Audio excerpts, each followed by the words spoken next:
It's not an event without the obligatory. Good afternoon. I'm Carol Amig, and I'm president of Child Trends, and I'm delighted to welcome you all to the 6th annual Kristin Anderson Moore Lecture. Thank you, first of all, to Congressman Fattah and to Senator Grassley for sponsoring our event and getting us this lovely room this afternoon, and thank you to them especially for their leadership on behalf of children. I also want to acknowledge some Child Trends board members who are with us today. Mr. Jack Leone over here, who was instrumental in launching this lecture series. Mr. Rob Geen, who's over there. And I'm expecting one or two others, but they are probably in the security line right now. Before I tell you a bit about this annual lecture, I want to take a minute to honor a great friend of Child Trends who died this summer. Terry Williams was a member of our board for 11 years. In fact, he was recruited to our board by Chris. Child Trends is a stronger and a better organization today because of Terry. We're better managed because he shared his wisdom and his insights from almost 40 years with McKinsey. And more importantly, we are absolutely solidly grounded in our mission of improving children's lives, simply because Terry would not have had it any other way. He never let us forget why we do the work we do and how important it is. We feel his loss particularly acutely today because he was a regular participant in the Chris Moore lectures, and he really would have loved this one with such outstanding speakers dealing with such a difficult, tough topic. And that, in a nutshell, describes the Kristin Anderson Moore Lecture, outstanding speakers addressing tough issues. This is an annual event to recognize and honor Chris Moore's many contributions to Child Trends and to the larger world. It was created by Child Trends Board of Directors in 2006 to thank Chris Moore for 14 years of leadership as president of Child Trends. In those years, she built a strong and enduring research organization, and she launched or advanced the careers of many of us who are in leadership positions today in Child Trends and elsewhere. But more importantly, Chris made and continues to make lasting contributions to improving children's lives and advancing the nation's understanding of what children need to grow and to flourish. In recent years, she's focused on building, expanding, and advancing evidence-based programs and practices and policies to improve outcomes for children and youth. Now, she is joined in this work, of course, by colleagues across Child Trends. Chris, all of us are proud to work alongside you, and we're happy to have this time every year to celebrate your many accomplishments.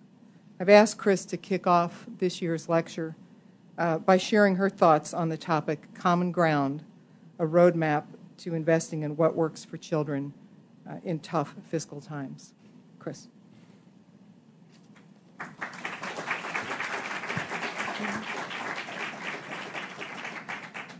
Thank you, Carol, and welcome everyone to a conversation that I think is extremely important both for the nation and for the nation's children. I suspect that everyone in this room is keenly aware not only about the budget challenges faced by the United States, but the apparent depth of disagreement about what to do. There's no question that the fiscal challenges before us are serious, complex, and urgent. There's also no question that decision makers are gridlocked, despite how much is at stake for all of us, especially for millions of vulnerable children and families. But as I've reflected over the past year on what the nation's debt problem means to children and families, I have repeatedly found myself focused on what seems to be a powerful and promising point of view, common ground. From where I sit, not only does there need to be common ground and fast, but it seems to me there actually is a great deal of common ground, even actionable common ground, in 3 areas. First, there's common ground on the importance of children. This can be seen daily in public statements by policymakers on both sides of the aisle, as well as in public opinion polls. Second, I see common ground around investing in evidence-based programs, those that have been proven to achieve real results for children and families.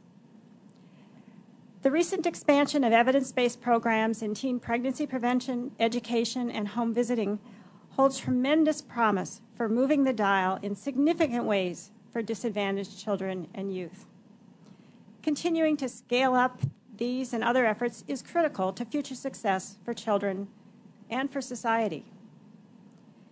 Third, there are many common ideas and shared recommendations among leading budget thinkers about what it will take to achieve debt reduction.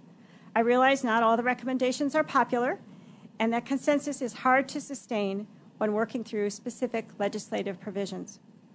But when so many experts point to the same set of solutions, it seems like we should heed their advice. In thinking about today's budgetary challenges and the implications for children, I'm reminded of the fable about the emperor's new clothes. The grown-ups in the story watch and see the situation for what it is, but are all reluctant to tell the emperor that his new and expensive finery is imaginary, that he is actually parading around naked, thinking he is wearing fine and fancy robes. The emperor would have continued under this false understanding had not a child spoken up and pointed out to the emperor that his clothes were non-existent. Perhaps we are in an analogous place. As we quickly near the fiscal cliff at the end of this calendar year, it may take a child, or the interests of a child, to truly motivate others to take action. Let's point out that the emperor has no clothes, or at least no money, and find a solution based on common ground that bodes well for today and especially for the next generation. For our lecture today, we have three distinguished guests who share their important expertise on budget matters and children's issues. After we hear from them, I'll kick off a question and answer period. Our first speaker is Mindy Levitt from the Congressional Research Service. She will set the stage by providing a brief overview of key considerations for deficit reduction, with an emphasis on those areas that have emerged as common ground among budget panels and experts. Next will be Jean Surley, an Urban Institute Fellow and holder of the Richard B. Fisher Chair and writer of a blog, and you can all sign up for this blog on the back table. He will further explore the fiscal dilemmas we face and where there is common ground.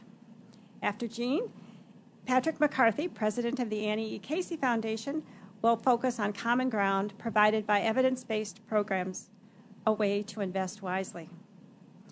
I think that it is the conjunction across these three types of common ground that is critical, that these elements of common ground could provide a framework for discussing a way forward.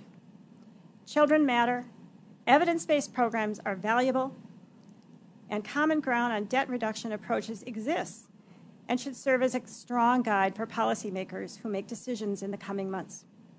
Let's begin with Mindy Levitt from the Congressional Research Service.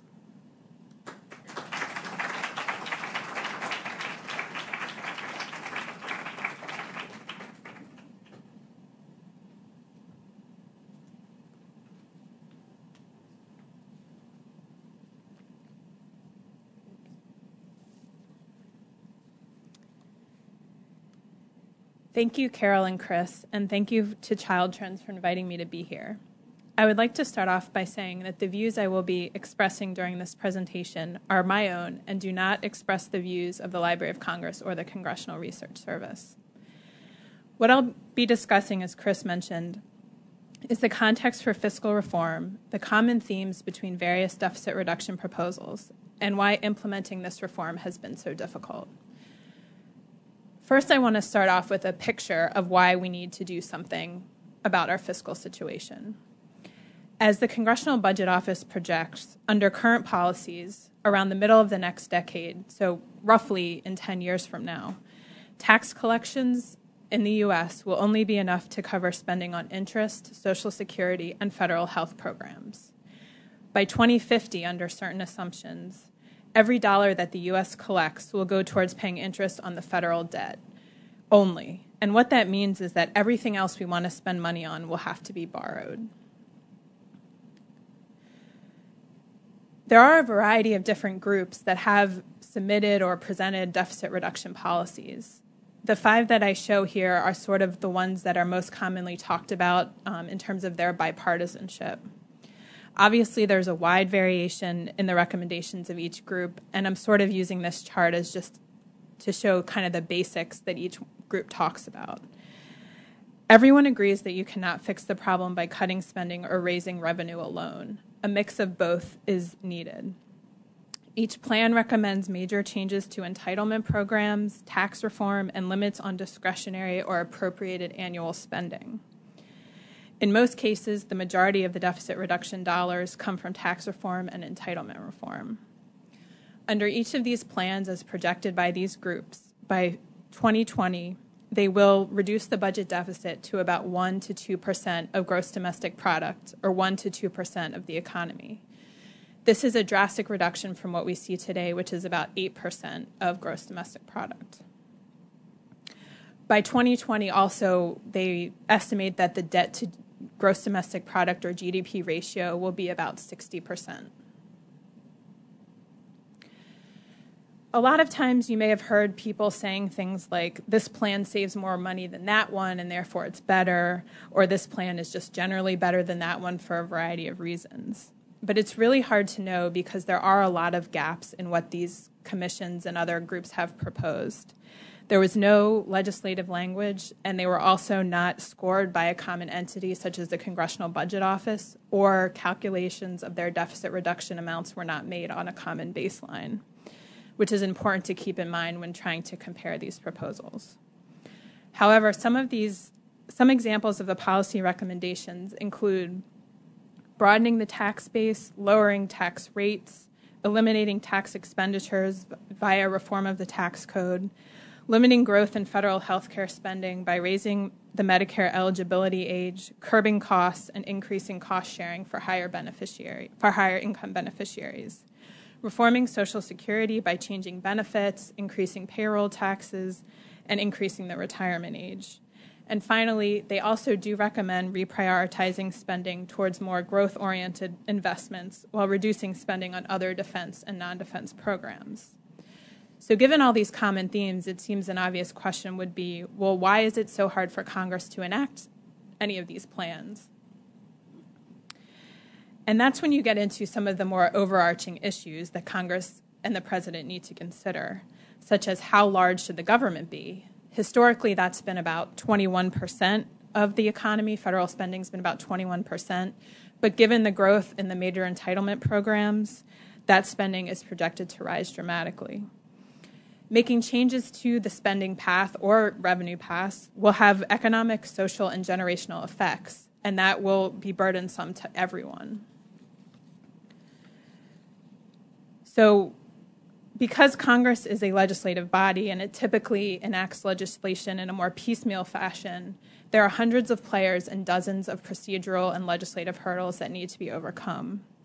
They have to overcome political considerations in order to craft a plan that will be workable to balance power dynamics, please stakeholders, and finally reach an agreement that will generate enough votes to pass a deficit reduction plan.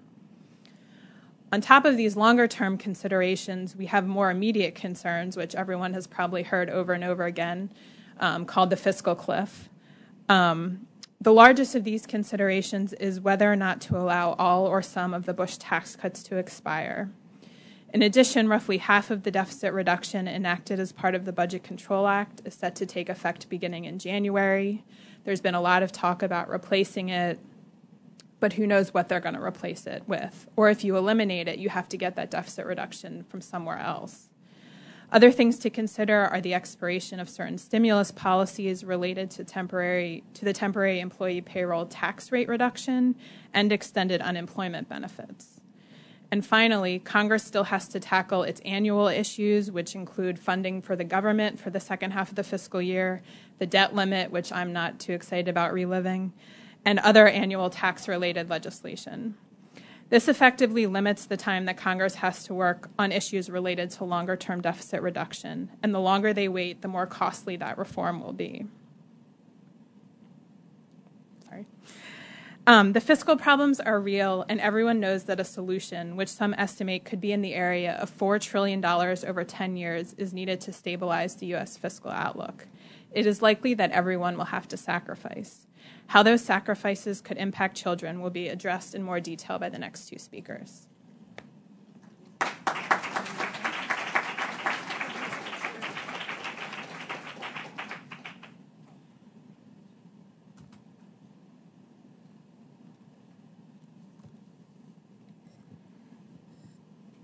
It's a great honor for me to be here to present one of the lectures here at the Kristin Moore annual lecture series. I've always been a great admirer of Kris and her work, as well as all of her many colleagues at Child Trends. The organization, as all of you know, serves just as an invaluable source of information on what's happening to children nationally, as well as in many jurisdictions. And in fact, I had the benefit of sitting on another board where Carol presented another set of studies on just how children are being impacted in the District of Columbia. And in fact, I started a series of studies at the Urban Institute called Kids Share, and the truth be told, I haven't said this publicly, but although it's obvious, the name itself was trying to play a little bit on the Child Trends. Child Trends, Kids Share, they'd actually draw a connection and view it as somewhat of a supplement to all the great data put out by Child Trends. As you know, this lecture also was created by Child Trends, not only in honor of Kris, but also to try to speak about issues related to children's well-being, encourage thoughtful public discussion of those issues. And I can think of no issue today that's more at the center of our debate, in fact, our presidential and congressional and state level election debates than what's going on with the budget. But as you know, the headlines that surround this type of debate are often very misleading. Certainly campaigns are not known for precise truth-telling. In fact, I'm reminded of some of the confusing and uninformative headlines from the past in other areas. For example, you might have heard the one, "Something went wrong in jet crash, experts say." Or, "Reagan wins on the budget, but more lies ahead." "Juvenile court tries shooting defendants." "Teacher strikes," here's a good one for Chicago, "teacher strikes idle kids." And then one of my favorite, "Two convicts escape noose, jury hung." So what I want to discuss today is the broad intersection of public policy towards children with the inevitable actions that are going to take place to deal with our current budget imbalances. Now, in many other lectures, I stressed the extraordinary complications involved in the large size of these deficits and just why we might have to deal with them. I think Mindy's already covered that a bit. And today I'm going to turn a tail a little bit and try to speak a little more to what I think of as the optimistic side of this issue. You see, America and Americans are at their core an optimistic and can-do people in society. We've had crises far worse than the current one, and have come through with a strong belief in ourselves and our ability to make a better world for ourselves and our children. In a book I'm now writing with Hilary Haas, which we consider in many ways a manifesto for our youth and for children in the future, we start by citing one of John F. Kennedy's speeches. But why, some say, the moon? He was speaking about the attempt to try to land a man on the moon. Why choose this as our goal?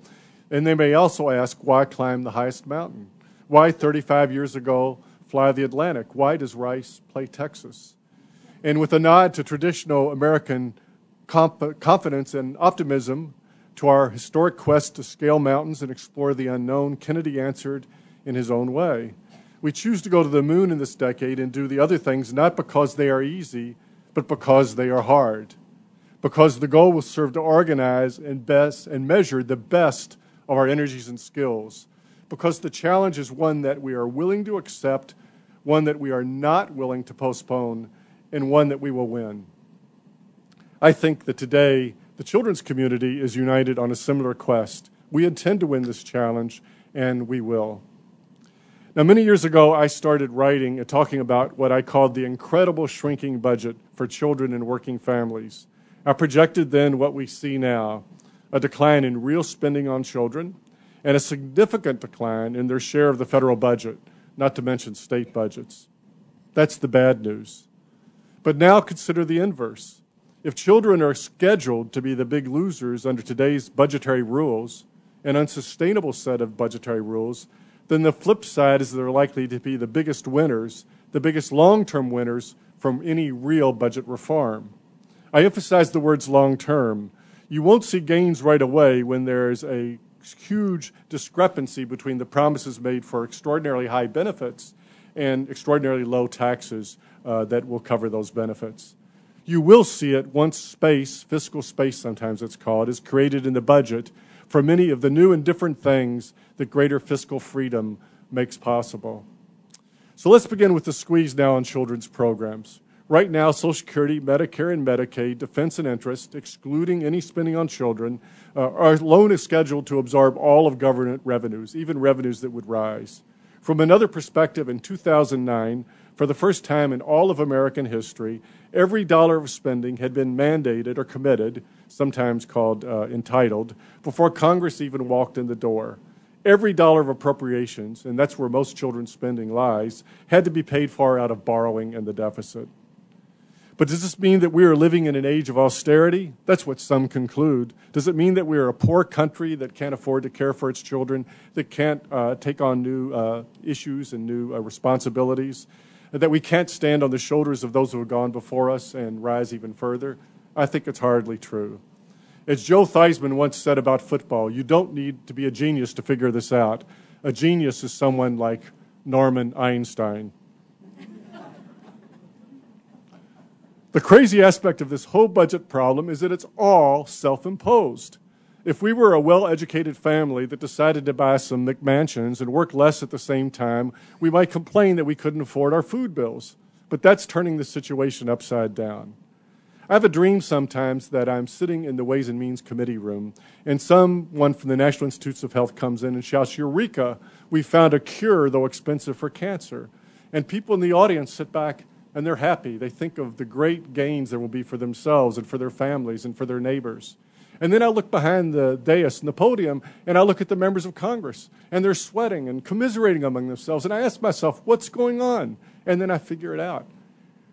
People live longer, and there's more health expenses. Than the Medicare budget's even further out of balance. Social Security's further out of balance. They can't raise taxes to pay for it. The whole situation's going to be worse.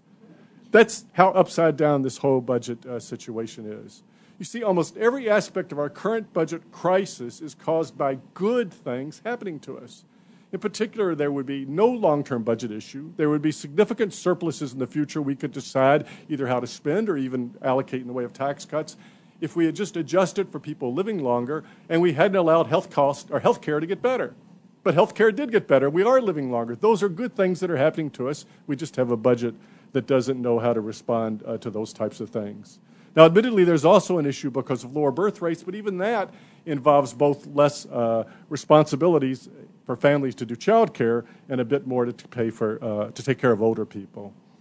As I say, our budgetary reaction, however, is not to try to work a little longer or to pay a little more tax to try to cover these good things that we want, this better health care, these longer lives, and the cost of living longer lives. Instead, it's been just the opposite. We've decided we'll work shorter lives and we'll lower our taxes and we'll provide more retirement years and benefits and we'll expand health care in a way that actually many of the expenses and many of the costs go to the providers and don't even go to the consumers. The point is this long-term budget crisis is not due to some outside force. It's not due to some disease or some attack. It's due to our political response to good things happening to us. Yes, there was a great recession, but despite the crisis it also caused, it's not the driving force between the long-run imbalances.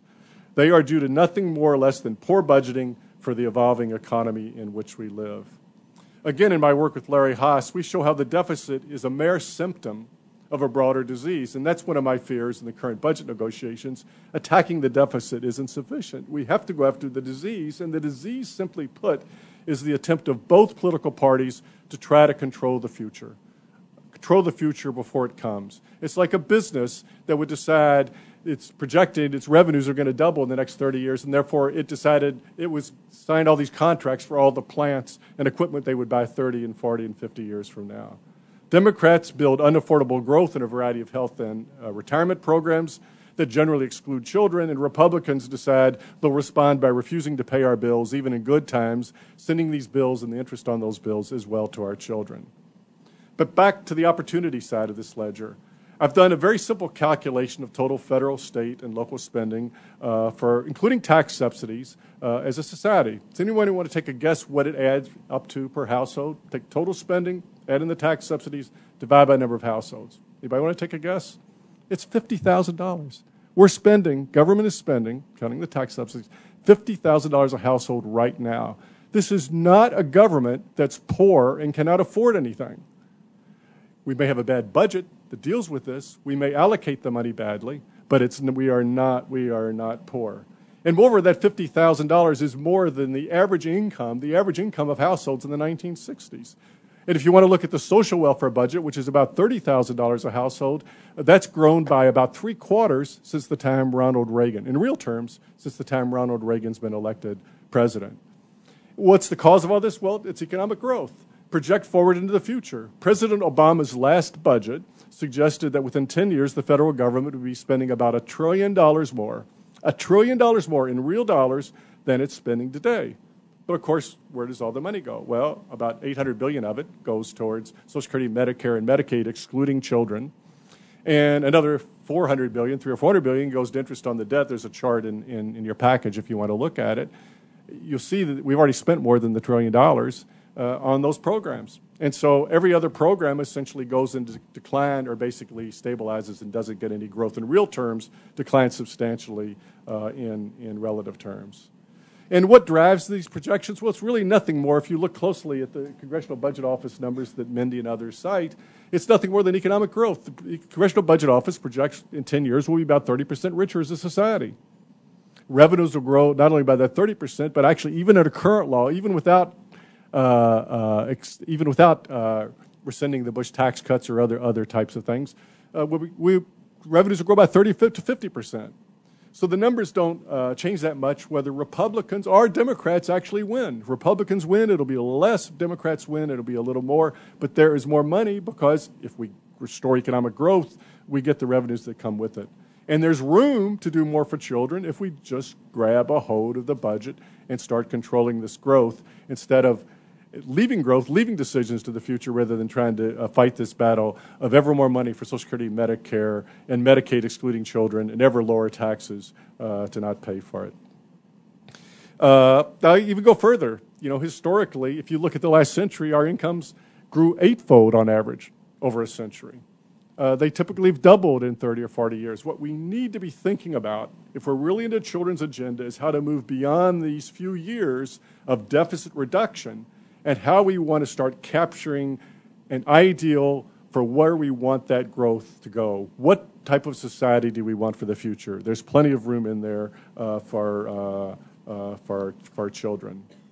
And nothing, I believe, stands the chance of capturing the public's vision and its motivation for that future than figuring out how we can make better lives for our children and our grandchildren, how we can invest in them, their future, and their opportunities. Listen even closely to the candidates in almost every election. They all speak of the American ideal of opportunity, and nothing, again, better fits with that opportunity agenda than the right types of investment in kids. In this new budgetary world that eventually can and should come out of the current wrenching debates, I also see a substantial emphasis on measuring what works and making resource allocations on that basis. Now, performance measurement isn't new. We've heard it before. We've heard of planning, programming, and budgeting, of government performance review, of zero-based budgeting, and, of course, the base cost-benefit analysis. A performance measurement is really nothing more than a further takeoff on that.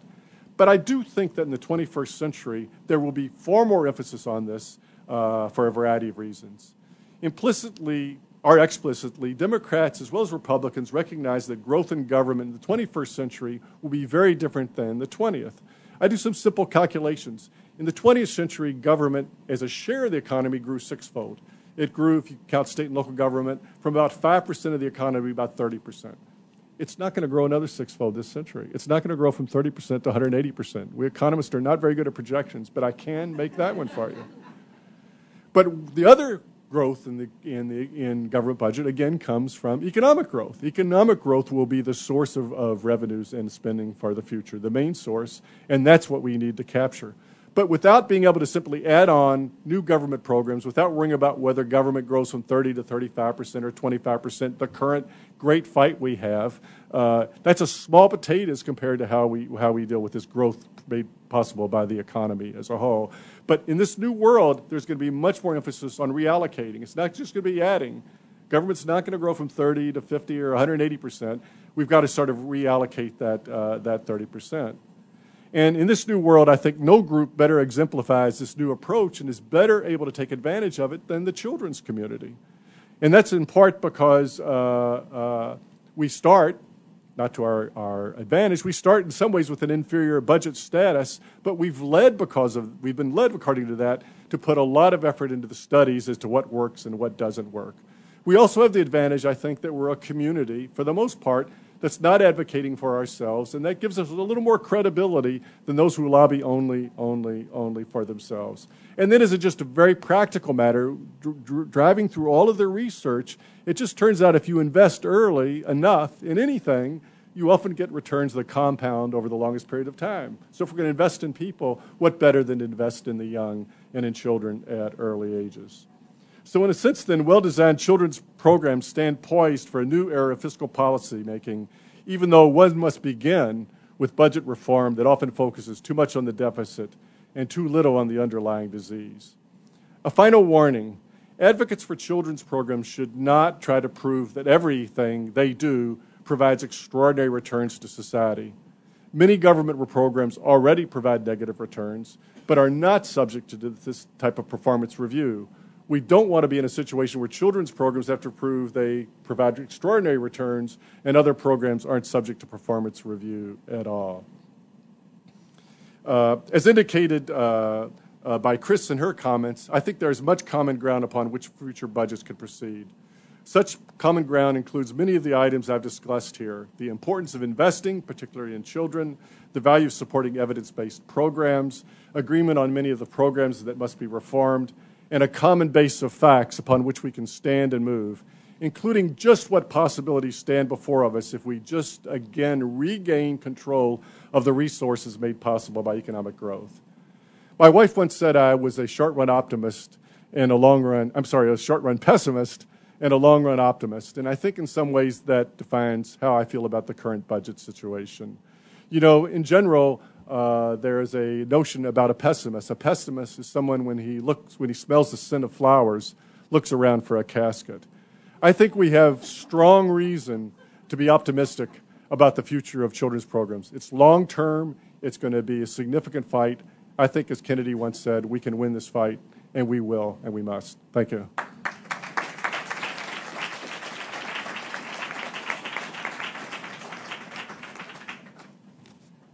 So I have just three opening comments I want to make. First, I am awfully pleased to be here as well, not only because of the high regard the Casey Foundation has for Child Trends, but my own personal regard for Chris and all the work that she did during her leadership of Child Trends, and for Carol. So thanks so much for inviting me. Second thing, as Mindy said that she was not speaking on behalf of the Congressional Research Service, I don't pretend to speak for everyone at the Casey Foundation. I do expect everybody from the Casey Foundation who is here to be taking very careful notes. But other than that, this should be seen as my own thinking. And finally, when I looked at the participant list, the folks who were coming to this meeting, I remembered the story about this guy who had managed to survive the huge Williamsport flood. He was one of the few people who survived, and forever after, he told the story again and again and again about how he survived. And as he got older, he more and more enjoyed telling the story to the point where his whole life revolved around this particular event in his life and his ability to regale people about this story. And when he finally passed away, he was given his reward. He went to heaven, and St. Peter said, people don't realize this, but you get to have one choice about the one thing in heaven you really would like to have as part of your experience. And he said, if I could only be able to tell this story. And St. Peter said, easily arranged. Tomorrow show up, tell the story. The guy prepares, he goes the next day, he's about to step up to the podium just like this. St. Peter stands up and he says, "Are you ready?" He says, I'm so ready. Thank you for allowing me to do this." That's great. Oh, and by the way, Noah's in the audience. So as I think about speaking to you all, I will share my own particular thoughts on this question of how do we invest in children in a wiser kind of a way, recognizing that any one of you could perhaps be up here and add lots of those ideas as well. So 3 things I'm going to talk about. Number 1, what principles should we apply as we make some of these tough decisions, especially in regards to children going forward? Second, what are the highest payoff areas we ought to be investing in from my point of view? And finally, what do we know about how to scale up what works? So those are the 3 things I'm going to talk about. I'll start with this question of principles, and I've got 4 basic principles.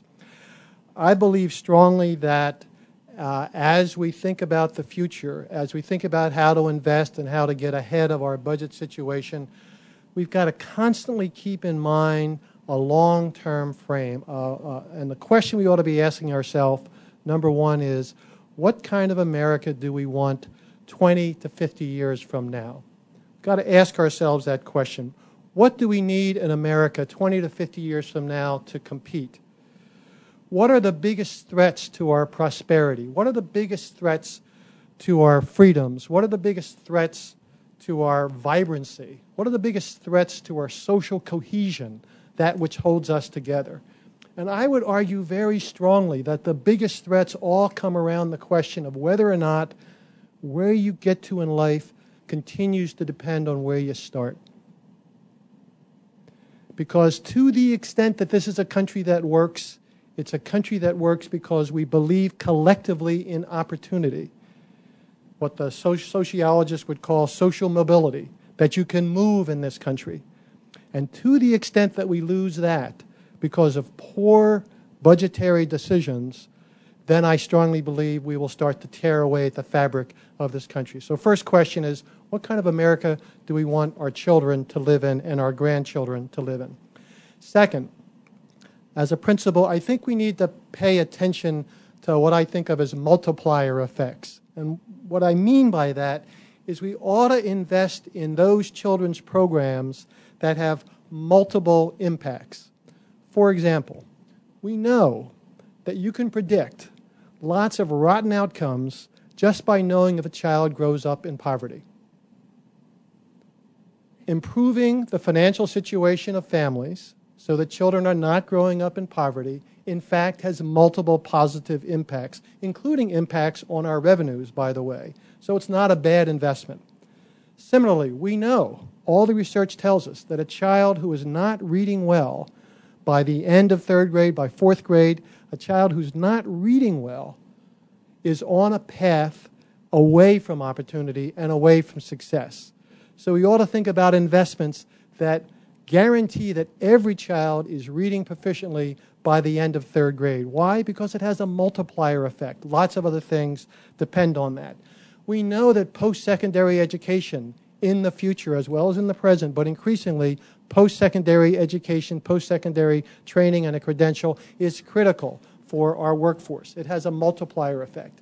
And we know that strong families and being connected to a strong family for life, a family you can count on, has a multiplier effect. So that's a principle we ought to be looking at. So therefore, we ought to be choosing investments that make other investments more effective. Investing heavily in early childhood makes later investments in education more effective. We ought to invest more in early childhood. Investing in parental mental health, for example, just as one example, maternal depression. Investing in helping folks suffering from maternal depression deal with those kinds of problems in a way that does not impact on the children, hugely important. Post-traumatic stress, hugely important. And we ought to avoid cuts that, in fact, multiply the negative impacts. So as we think about what may have to be cut, and we will have to make some tough choices, let's not cut things that we know are going to have long-term bad impacts if we cut them. Cutting from prevention and early intervention is not going to help us in the long run, either financially or socially or where we want to be as a country. So that's the second principle, pay attention to multiplier effects. The third principle We need to shift funding from programs that harm children to programs that help children. Now, you may be sitting here, and there's often this debate, well, I'm a little bit nervous about all this evidence-based practice stuff because, as others have pointed out, we may be holding programs to a higher standard for kids than we're holding for other folks. I'm not talking about those close calls. We now spend, both in the federal and the state budget, billions of dollars on programs that ultimately, based on research, harm children. Incarceration that is not necessary harms kids. Incarceration of parents and incarceration of juveniles. The way that we incarcerate juveniles does not protect the community and does not help kids. It harms kids, and we spend lots of money on that. Not necessarily all congregate care or residential treatment, et cetera, is bad, but the way we use it in many, many states, hugely expensive, not particularly helpful, and in many instances harmful to children.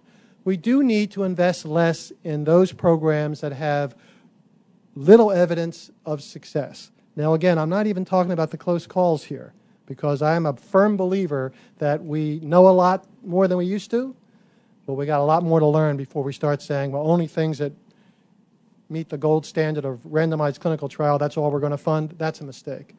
However, there are lots of things that we're funding that we actually have multiple studies with very disappointing results, and we got to have the political and public will to say, you know what, we may be able to continue experimenting in that area, but we're not going to spend big bucks in that area. We're going to put more dollars in those things where we've got better evidence that it works. Final principle, choose investments that leverage. So choose investments that leverage federal and state money together. Choose investments that leverage philanthropy. Choose investments that leverage the private sector. Choose investments that leverage the faith sector and volunteers. So those are the principles that I would use if I was ever asked by Ways and Means about my ideas about where we go. So I want to now shift to the second thing I wanted to talk about, which is where I see the highest payoff kind of investments. And as I was thinking about how to put this, it occurred to me that if you think about children and development from an age standpoint, there are two periods of development that we ought to pay a whole lot of attention to, and they intersect. Right? So what's he talking about? All right. So there's the prenatal to age 8. Right? That's a critical developmental period. I talked before about reading proficiently by the end of 3rd grade. That's just a marker. But if you can read proficiently by the end of 3rd grade, probably lots of things in your life went well. The second age group I want to talk about are the 16 to 24 folks. Now, you might say, well, what happens to the 9 to 15-year-olds? I'm not saying they're not important. What I'm saying is, if you think about it developmentally, the 16 to 24 age group are often the parents of the most vulnerable, very young children. And these are both areas, 0 to 8 and 16 to 24, where we've got a lot of evidence about what works and a lot of opportunity to invest more than we are today in ways that will pay off. So, for example, and this will sound like a menu, but I'm going to come back to it. Teen pregnancy prevention. So when I say 0 to 8, I'm including delaying childbirth until one is ready to have kids. Prenatal investments, investments in nutrition, effective home visiting programs, all sorts of different kinds of parental coaching programs that engage the parents as the important teachers of their children. High-quality early childhood and preschool programs, big investments in early elementary years. These are all investments that the research tells us if you choose the right programs and, in fact, keep the fidelity and invest well, these will have high payoffs in terms of 0 to 8. In parallel to that, with the 0 to 8 population, we need to mitigate risk. We know that certain cities have taken on the challenge of lead poisoning, for example, in a very serious way, and in fact have essentially eliminated lead poisoning for their kids entering kindergarten. That's a huge accomplishment. So why isn't every single city on a path to eliminate lead poisoning? We know that mold can lead to asthma, which can lead to absenteeism, which impacts on kids. We are learning more and more and more than we ever knew about toxic stress and about adverse childhood experiences. These are all things that are risk factors that we know something about how to mitigate and, in fact, will have huge payoffs. Turning to the 16 to 24 age group, I saw on the list that Ron Haskins was going to be here. I don't actually see him here, but Ron Haskins and Belle Sawhill wrote this great book, and their theme in there was that if folks are able to attach to the workforce, complete their education, and form a strong family, the odds of their kids being poor and of them having experienced poverty go way, way down. This is very important information. So we know a lot about how to train folks. We know a lot about how to attach them to the workforce. We know increasingly how to attach folks to post-secondary education and to figure out multiple pathways to a successful transition. Now, again, this sounds like a menu, right? Let me ask you to think about one thing. You know, I have 4 kids, but one of the kids is a tutor. And she's one of these folks who tutors the super rich in New York and Connecticut, and she goes around and she has all sorts of stories. I'll tell you later. But one of the things that strikes me is that as she has been exposed to the super rich, guess what they invest in for their kids? Do they get prenatal care? You bet you think that's a good idea, right? Do they get high quality early childhood experiences? Are they doggone sure that their kid is signed up for the absolute best preschool program he or she could possibly get? And on and on and on and on and on. So we got lots of research that says this work, but what do we ourselves invest in? What do the richest of us invest in? And in some cases, again, these are some of the stories, overinvest in. We invest in the success of our very young children because we know it's important. So I would suggest to you that we take a lesson from ourselves. These are the highest payoffs investments that we can make. You also should have seen through this a very important point from my point of view, which is that this is a 2-generation strategy. And we're now starting to learn more and more from research that what makes a good parent also is the kind of skills and capacities that help people attach successfully to the workforce, and vice versa. You know, this term of executive functioning, which I don't like because I don't function so well as an executive, but this term, this idea that what it takes to be a successful adult in the workforce is also what you need to be a successful parent. You know, that means this simultaneous thinking about parenting and economic success, child success, and parent success. This is a simultaneous, both generations at the same time kind of strategy we ought to be investing in. Last thing I want to talk about is this issue of scaling what works. You know, I'm a strong believer that we have to keep plugging away at evidence-based programs. We've got to invest in research, et cetera. But at the same time, I also recognize, and a lot because the folks from the evidence-based practice group at the Casey Foundation, Abel and Eileen are here, but others have sort of taught me that it's in addition to a particular program, it's learning the core elements of those programs that in fact cut across lots of our interventions. Engaging families. You look at almost every successful evidence-based practice, and it really does well at engaging families. It's just like one example. So it's practices, evidence-based practices, and evidence-based programs. The scaling challenge really comes down to lots of different pieces. We are learning more and more about the financing side of this. You know, there's all this kind of experimentation going on right now. I think this is a really important time to experiment. The federal government's investing, some states are investing, ranging from social impact bonds to human capital performance bonds to paying for success, paying for outcomes, performance contracting. We've got a lot to learn, but let's keep on this path because I really strongly believe that if we can do that, if we can add rigor to our financing strategies, we'll be in a much better strategy to much better position to make good decisions. I believe that in this scaling what works issue, there's a missing link as I've looked around the field. And the missing link is that we tend to go at it as if we're trying to do a franchise, right? We're trying to replicate a successful program. And let's say there's one successful program and we say, well, let's do that again, and we get it up to 10, then we get to 100, then we get to 1,000. You get to 1,000, you say, we are scaling up.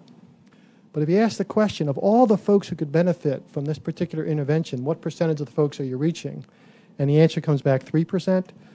And if you look at those 1,000 programs, and the reality is maybe 200 of them are really working, the other 800 are a pale imitation of the first one, that's not scale. That's replication. That's franchising. It's an important piece of scale, but it's not scale. The missing link is you've got to figure out where this program fits in the larger systems that spend lots of money on kids. Now, there's a hazard here. People tend to go to the system level when they want to say, I want to scale up, so I want to capture the money that systems hold. And so they get a special line item, maybe in the federal government or in a state government, or they capture a little bit of money and they think, yeah, I use the system, I'm there. Guess what gets cut awful easy? The line item or that special appropriation. I am really talking about the fundamental investments that systems, child welfare systems, mental health systems, workforce systems, education systems, the fundamental way they do business is the secret to scale. And we've got to figure out a way to marry what we're learning about evidence-based practices and programs with what we know about systems in order to bring them together. The bumper sticker here is a bad system will trump a good program any day of the week. So I think that's the missing link. It's also a different way to think about the market for these programs. I would leave you with a sense that these large systems are like oak trees, and we keep planting daisies, right? And the shade from the, I don't know if this is true, I hope there's nobody who knows about daisies here, but we keep planting them in the shade of the oak trees and the daisies die, right? We got to really get to the oak trees. We got to figure out how do we start changing these systems in order to make this work. So hopefully we'll get into a good back and forth. Thanks.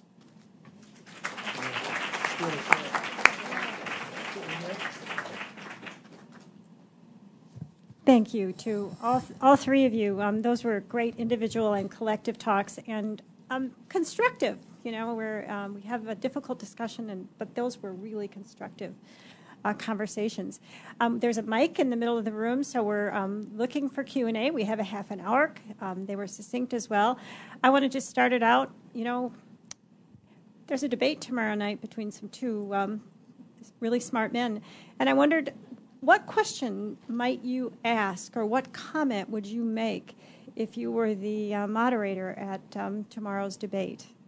What point would you want to, and then we're looking for audience comments too. Yeah, speaking for yourself.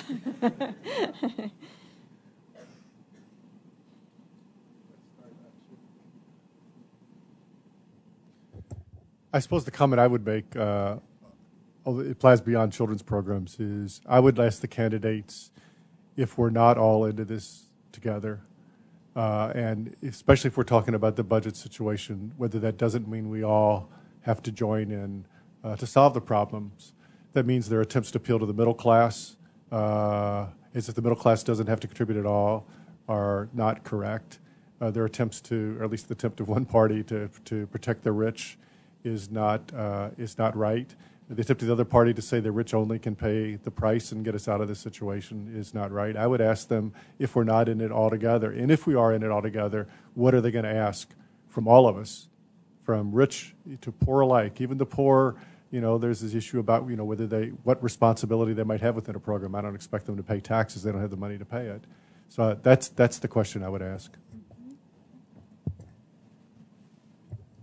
I'm not sure exactly how I would frame it, but I think there's been some research over the course of many of the political debates over the last year in the primaries, and there's been precious few, I think only one or two questions out of the hundreds asked that had anything to do with kids. So I think I would start with, haven't heard much from you about what you intend to do about children. What do you think the 5 most important things the president, and next Congress need to do to ensure that our kids are on a better path towards success? I think what I would ask from a more broad budget point of view is ask both candidates how they see their work with Congress changing, in the sense that we've had a lot of maybe what some would deem failed policies. In other words, we had the tax cuts that expired in 2010. Did anyone, think about broader reform? They just extended them. We had, payroll tax rate reduction that was stimulative, was just extended. We've had a debt limit fight that went down to the wire, came up with a policy that Congress basically now wants to get rid of. So how are you going to change the situation for the better, given that everything we do is so last minute and not well thought out, and we really need to put ourselves on a path towards developing something that is a real, genuine, long-term plan?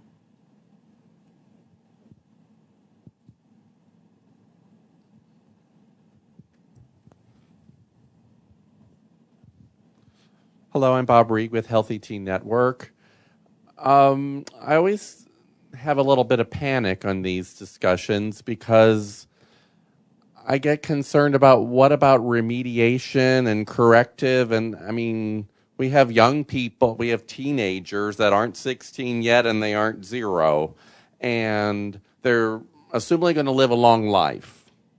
They could live a really long bad life because we've said, well, you're too old to be the 0 to 3 early childhood. You're not disconnected enough to fall into that. I'm curious how we enlarge. Plus, there's not a lot of evidence-based programming around crisis response. But we have people in crisis. We have young people who live on the street. We have abuse going on in households. We have a lot of stuff. Now there is more evidence-based around preventive things in homes, but you kind of get my point. I can't picture a place that we're going to have such perfection that we aren't always going to have crisis youth.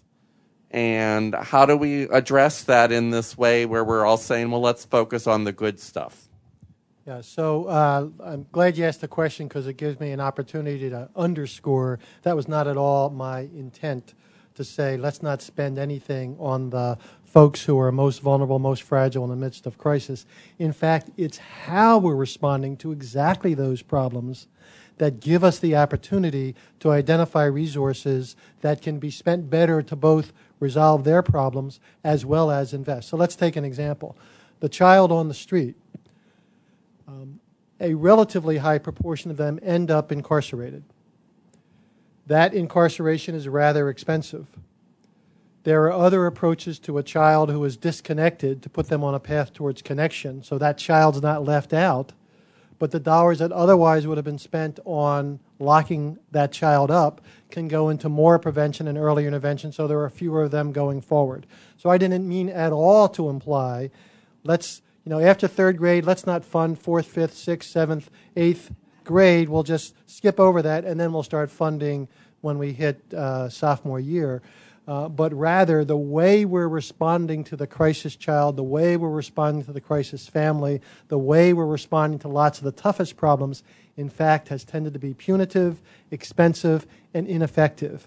And if we're looking to identify resources, it's not a matter of just taking them away from those people. It's rather, let's have more sensible, humane, and effective responses to those very crises, which will free up dollars we can invest in prevention and early intervention. I have a response. I think it involves some expense, but I think it actually pulls together the politics and the economics in a somewhat unique way. I have to start by indicating, as everybody in this room knows, we spend maybe 2 or 3 times as much on each of us as when we're elderly as when we're young. And I think we have to take some of that economic growth and start evening out that equation a little more. And one of the ways I would spend this money was instigated a tiny bit by the No Child Left Behind bill, which has all sorts of problems. But one thing it did emphasize was measuring progress. I don't know why we get report cards on attainment, not progress. So the teacher that takes a kid that can't read or speak English at all and raises that person 2 or 3 grade levels, but they still don't reach some level of passing, that teacher in that school is viewed as a failure into the current system, even though we do now have this somewhat of this progress measure. And similarly, the kid that's well above the standard of learning, there's no emphasis there.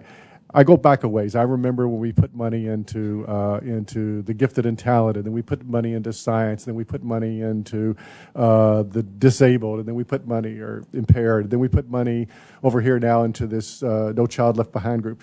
And what you can actually do is you could actually shift money around. This goes to the earlier question, too. You could shift money around from program to program. In every case, statistically prove you've really done a good job in that program, but in aggregate, you haven't done it at all because you've moved up this group and just let this other group lag. I think the answer And it would not be easy, but I think we need to think about individual plans that are individually based for every single child, trying to measure progress for every child and a plan for every child. And I realize if those teachers in this room who have to deal with the school systems where these individual plans are extraordinarily bureaucratic, they also mean you jump to the $30,000 level of help versus the $10,000. They cause all sorts of budgetary problems. So I'm not saying it's easy, but I think that's what we've got to do, measure individual progress for every child. And that brings along, by the way, the middle class, the rich, the highly educated, the less highly educated, because you care too. If your kid knows third grade math and they're teaching them first grade math, you care about his or her progress too. And so we shouldn't just keep emphasizing one group or the other. We should be emphasizing every child's progress. And then I think we get to Patrick's thing, because if you do that, if you're starting to measure that, you're going to invest where you get the highest returns, and that may well be the categories that he identifies. But don't sell it as we're picking this group or that group. Pick it as we're trying to measure and advance the progress of every child and figure out a plan for every one of them to the extent we're capable. Hi, I'm Elizabeth Shore, Center for the Study of Social Policy. I have a question for Jean Sturley and Patrick McCarthy, related questions. Jean, you said that we should not be in a position where children's programs have to prove outstanding effectiveness. I want to know, how do we get out of that position? And Patrick, you were saying that the secret to scaling up is to bring together what we know about what works about effective practices and effective programs with effective systems change. How do we prove the effectiveness of something that is so complicated as bringing those two worlds together? Well, Elizabeth, you're as much of an expert on this as we are, so maybe you should respond too. But I do a lot of work in budget and tax over time, and I find that one of the main ways to hold people's feet to the fire on this type of issue is to speak in relative rather than absolute terms. Now, I don't mean absolute terms aren't important, but let's say, if we have a certain amount of resources, say in the tax system or in the expenditure system, try to force people to say, okay, I've got this pile of revenues. How would you reallocate the budget? That's how we actually got tax reform in '86. We didn't talk about size of government. We actually even moved aside some of the distributional issues progressively. We said, how can we make each of these programs effective? And we dodged those other debates. And I think similarly, if you take the budget as a whole and you think of spending, is I would try to force Congress and the president to speak about relative terms. Is spending on the elderly versus the children better? That doesn't say, I've got to prove spending on children gets a return of 20%. Quite honestly, the marginal spending on children has a negative return because it discourages us from work. So in terms of GDP production, it actually has a negative return. And so it's just shifting those types of balances, or shifting the balance a little bit from, not from programs, it might be programs that fail to programs that succeed, but try to emphasize a lot the relative advantage. We do that a lot in our household, right? If you think about how you allocate your own budget, you really don't sit out there and say, gee, I got a 20% return from buying this piece of food or that. But you do make these relative comparisons. Gee, I think we'd like to have a little larger house, and so I'm willing to give up a little bit on what I'm spending on clothing. That's the way we often make choices. So it's not a perfect answer, Elizabeth, but I think making relative comparisons helps you win the battle. If you have to always have a higher absolute standard than somebody else, then you're in trouble. So when I was thinking about Noah in the audience, I was really thinking about Lee Shore, the person who knows more than our collective rest of us about this. So Lee, my response to that, effective systems being combined with effective evidence-based programs, the measure really for systems are system outcomes, right? So just to take one example, we know with Casey's Juvenile Detention Alternatives Initiative, which is a system reform initiative, our average reduction in the sites in which we've worked, and we've worked in 165 jurisdictions, the average reduction in the number of kids locked up in detention is 45%. That's an effective system reform. If we can combine that kind of effective system reform with effective alternatives to detention, interventions for those kids who are arrested so they're less likely to get arrested subsequently, then that's what I'm talking about. It also is the opportunity to take the dollars saved by reducing reliance on detention by 45%, to take the dollars freed up in that way to invest in prevention and early intervention in the adolescent misbehavior category. So. Yes, Mom. My name's Carolyn Dallas. I'm with the program here in the District Hall Youth Court. If I had the two candidates in front of me, the question that I would ask is that what is the common ground that you have regarding children? And then the second question would be, how do you identify and apply the multiplier effect in the budget cuts? And that would be very important to me because I'm involved in a program and I understand the budget cuts are necessary.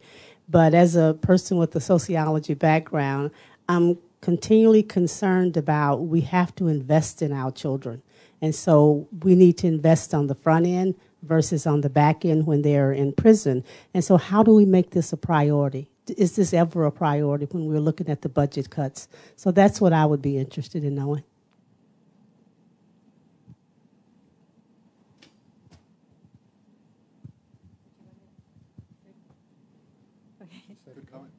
Okay. I think they're nodding. We have a question here. Good evening, and thank you, distinguished guest. My name is Elizabeth Kimvulakani, and I'm sorry to say I'm still in the incarceration situation. But I was wondering, I have this very strong notion that there is a conflict in terms of there's a battleground here that incarcerating children is a bigger business than putting money in terms of saving the children. Is that wrong for me to think that so? A bigger business. I happen to have a real strong opinion about about that. How long you got?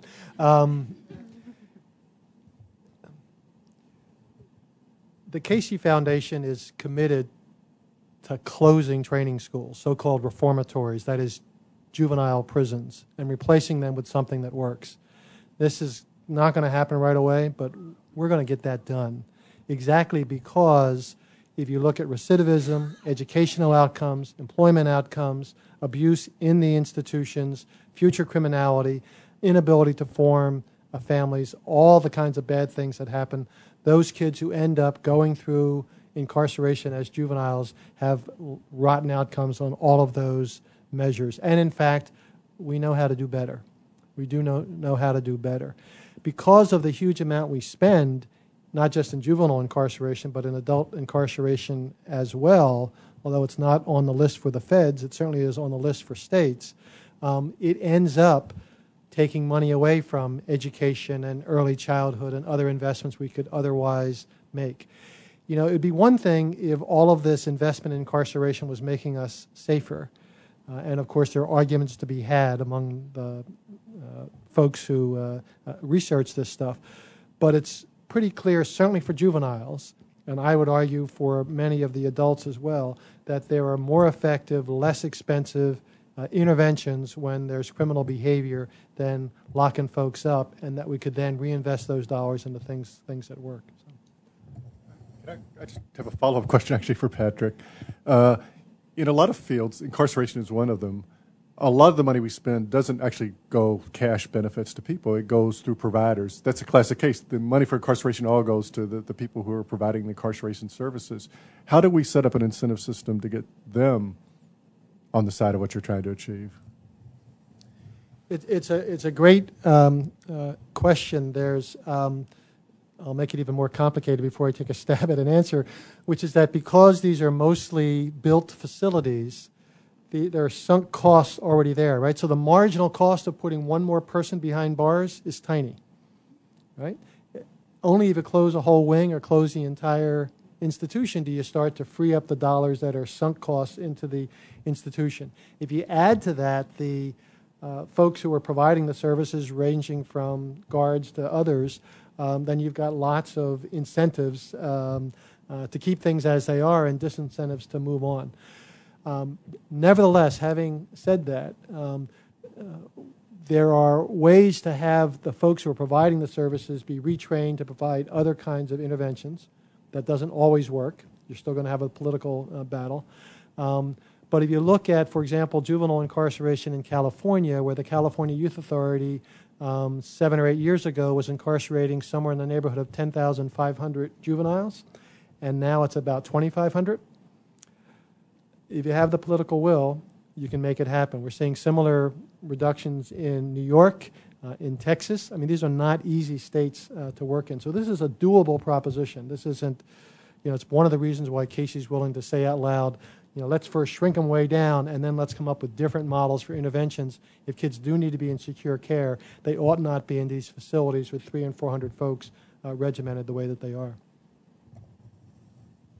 Hi, I'm Cliff Johnson from the National League of Cities. I think my sense about this conversation is in part that while we're having a conversation about how to spend money better, more effectively, et cetera, there's a large segment of the American population that's having a different conversation, which is about whether to spend money at all.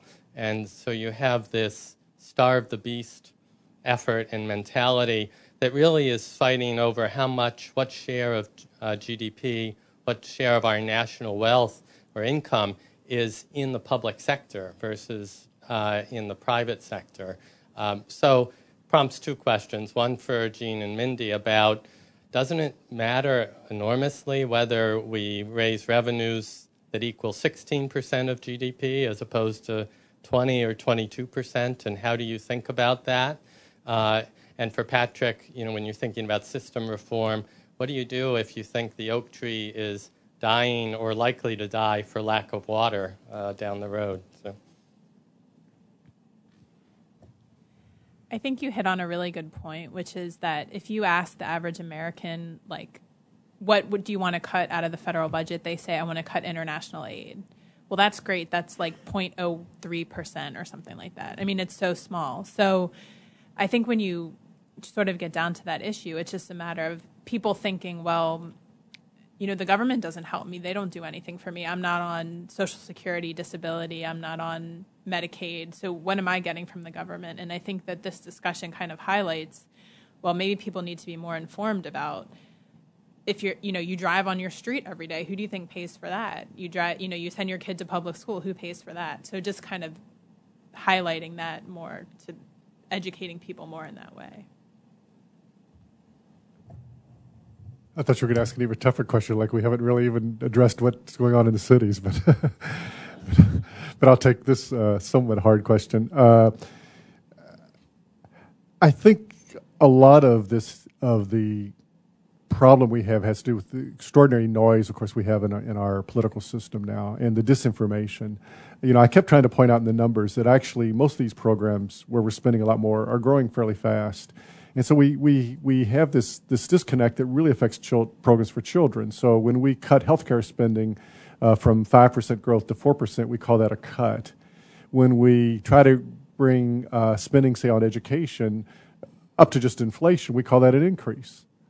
So it's really quite crazy the way we define cuts and increases. And the public, I think for the most part, doesn't understand this. I wrote a column recently sort of castigating both candidates because in a campaign, you always appeal to what you're going to provide for people.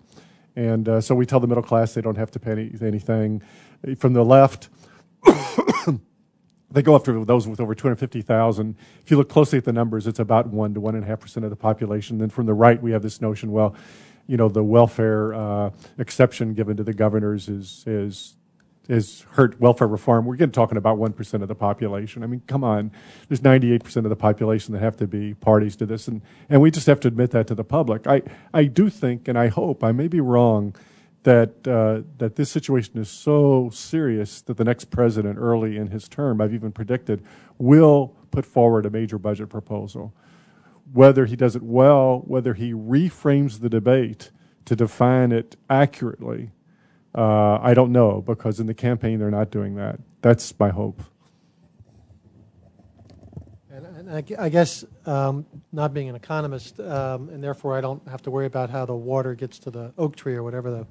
I think I'm being hoisted on my own metaphoric petard or something. But, I'm also sort of a long-term optimist, which is that at the point, I think for the first time probably in 20 years, we are at the point of crisis. We're at such a point of crisis, and we're sort of forced to have to do something. I've heard different analogies, like when the pain of your tooth is worse than the pain of going to the dentist, you finally go to the dentist, and different kinds of analogies like that. But I think we are at the point where the combination of tax code reform, entitlement reform, and I couldn't go home and talk to my Quaker wife if I didn't say, we're not talking too much about defense spending reform in this conversation so far, which is the other big, Megillah. If you have Social Security, Medicare and Medicaid, and defense, these are the huge things. If we can correct the trajectories on each of those, then frankly, even at the margins, you free up lots of dollars to make investments in things that could have virtuous cycles. And see, that's where I'm kind of pushing us to think is it's not that we have to make huge investments in lots of things in early childhood. We do have to make more investments than we're making now, but it's not, we're nowhere near what we're spending on Social Security and Medicare and Medicaid. We're actually talking just, some of that change trajectory between the tax code changes, so on the revenue side, entitlement side, and defense spending. Let's, in the midst of that, talk about, all right, so here's an opportunity to think about putting a little bit in the penny jar for the long-term good of the country here. I just want to add a footnote. I think this is going to be at least a 10-year struggle. I've looked at past fiscal turnings when things were in dire situation, including, by the way, when the nation was first founded and we wouldn't even pay our troops in the Revolutionary War. It took 10 or 20 years to actually get through a lot of these compromises, and it could take as long this time. It's not. I don't think it's going to be a one-shot deal. Hi, I think I'm the last question, and frankly, I'm a little nervous because I have gray hair. So, my name is Shirley Shantz. I'm from the National Association of School Nurses, and clearly we see an association between health and academic success and things like that. And so, to kind of end up, what can we do at the ground level? I mean, we're kind of talking about, making kind of big sweeping changes that will take a long time, but what can we do now and in the immediate future to make a difference? I'll take a first crack at that. I think the secret is in what Jean was talking about a few minutes ago about the extent to which the average person really has misconceptions about what all these investment decisions mean. But as much as I'm a huge believer, as the Child Trends folks know, in data and research and studies, a few good anecdotes go a whole long way in your state legislature and in front of your school board, et cetera. And I think folks who are on the ground can marshal those kinds of stories and bring it home to folks and partner with the other folks who are doing more, large-scale data advocacy and policy advocacy. That's a very powerful combination. So you and your members know stories that you can bring to this debate.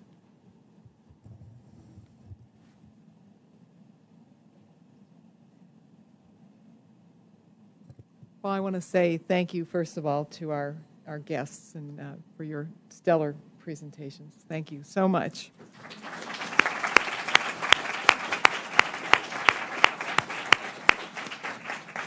Don't go anywhere, Chris. I want to thank the audience, all of you, for coming out today.